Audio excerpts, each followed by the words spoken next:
«Стратегия в практике» – это проект о том, как нашим некоммерческим организациям участвовать в реализации стратегии государственной и национальной политики. Это проект о том, как быть компетентными, серьезными и как работать более эффективно на благо нашей России и как достигать необходимых результатов.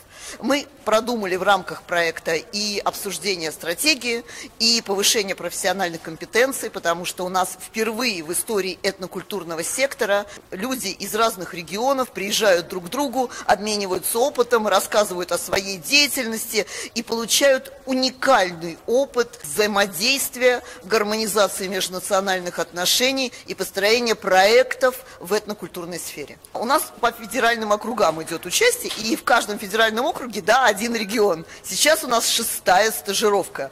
Это все равно первая в истории этнокультурного сектора стажировка для национальных организаций.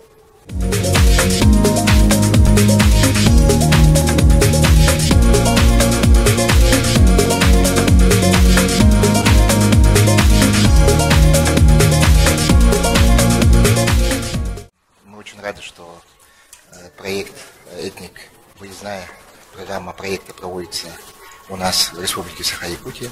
Это для нас очень важно, потому что мы, являясь национальной республикой, в составе Российской Федерации являемся многонациональной республикой, субъектом, где проживает 135 национальностей этнических групп, где создаются условия для межнационального общения, где создаются все условия для этнокультурного развития всех народов, проживающих на территории нашей республики.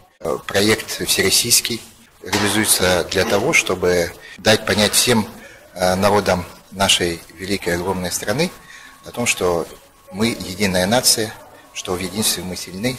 И именно вот площадка этого исторического парка «Россия. Моя история», который у нас в городе Якутске располагается, ведет свою деятельность уже давно, и как раз, наверное, самая подходящая площадка именно для проведения такого мероприятия, чтобы понять, что мы едины и живем в единой огромной великой стране.